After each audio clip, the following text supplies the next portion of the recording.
මීගමුවේ සිට පාසිකුඩා දක්වා තියෙන සියලුම හෝටල් දැන් විවෘත කරලා තියෙන්නේ. ඔය අතරේ යම් යම් හෝටල් වලට සුළං හානි, ගංවතුර හානි සිදු වුණා. නමුත් 90%ක් ඒ ප්‍රදේශවල තියෙන හෝටල් දැන් සංචාරකයෝ පිළිගන්න බලාගෙන ඉන්නවා. සංචාරකයෝ ඉන්නවා.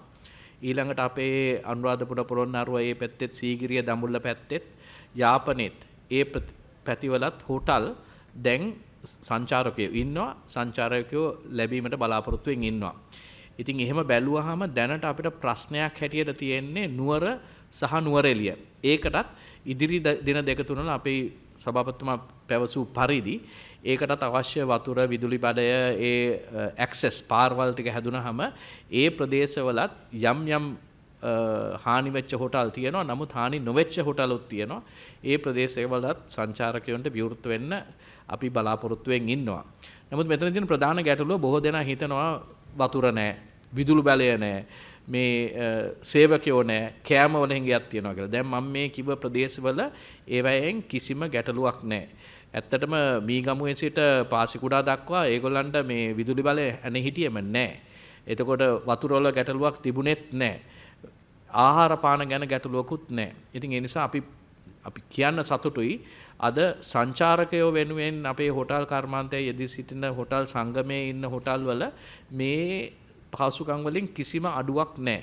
අපි බලාපොරොත්තු වෙනවා ඉදිරි දින දෙක තුන ඇතුළත අපිට දැනට එන යම් පොඩි කැන්සලේෂන් ටිකක් එනවා. මොකද ගිය දවස් දෙක තුනේ රටේ වෙච්ච විපත්තිය ගැන බලලා අපි හිතනවා ඒක පහවයයි කියලා ඉදිරි දෙක තුන ඇතුළත අපි සංචාරක හෝටල් සංගමයේ සහ සංචාරක ස්ලයිටෝ ආයතනත් එකතු වෙලා අපි හදනවා මේ ලෝකෙට කියන්න.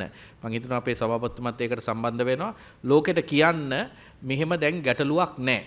මේ සෝෂල් මීඩියා හරහා අපි පණිවිඩයක් දෙන්න බලාපොරොත්තු වෙනවා ලෝකෙට. දැන් අපේ සංචාරක හෝටල් කර්මාන්තයේ සංචාරකයන් ඉන්න 90%ක් තැන්වලට මේ ගැටලුවක් නැහැ. සභාපතිතුමා කිව්ව පරිදි අද වේල් වොචින් වලට ගැටලුවක් නැහැ. සීගිරිය නගින්න ගැටලුවක් නැහැ. අපේ වයිල්ඩ් ලයිෆ් පාක්ස් වලට යන්න ගැටලුවක් නැහැ. අද කිසිම සංචාරකයෙකුට හෝටලේ ඇතුළට හිර වෙලා ඉන්න තියෙන වාතාවරණයක් නැහැ. ඉතින් අපි හිතනවා ඉදිරි දින දෙක තුන ඇතුළත ඔය ඇක්සස් තියෙන පාරවල් ටිකත් හදාගන්න පුළුවන් නම් නැවත අපිට මේ සංචාරක ව්‍යාපාරය යථා තත්ත්වයට පත් වුණා කියලා කියන්න පුළුවන්. ඒකෙන් අපි කියන්නේ නැහැ මේ හැම හෝටලයක්ම 100% තත්ත්වයේ ඉන්නවා කියලා. කවදාවත් රටේ එහෙම තත්ත්වයක් නැහැ. අපි බලාපොරොත්තු වෙනවා ඔබතුමිය අහපු ප්‍රාණීන් ප්‍රශ්නෙට රජය සමග එකතු වෙලා මේ විපතට පත්වෙච්ච යම් හෝටල් වලට ක්ෂණික ඉන්ෂුරන්ස් ආයතන වලින් සහන දෙන්න, බැංකු වලින් සහන දෙන්න අපේ බලාපොරොත්තුවක් තියෙනවා රජයට. අපි දැනටම යෝජනාවක් ඉදිරිපත් වෙලා තියෙනවා.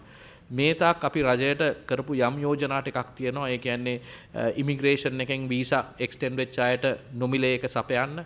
ඊළඟට මේ එයාර්ලයින් ටිකට් පහසුකම ඒ කියන්නේ වෙනස් වුණොත් කැන්සල් වුණොත් ඒකට අමතර ගාස්තු ආය නොකරන්න රජය මැදිහත් වෙලා ඒ දෙකටම බොහොම සාධාරණ විසඳුම් ලබා දීලා තියෙනවා. ඉතින් මම හිතනවා මේ ඉදිරි සතිය ඇතුළත අපේ අනිකුත් ඉල්ලීම් වලටත් රජය සාවධානව එහුම්කන් දෙයි කියලා. ස්තුතියි.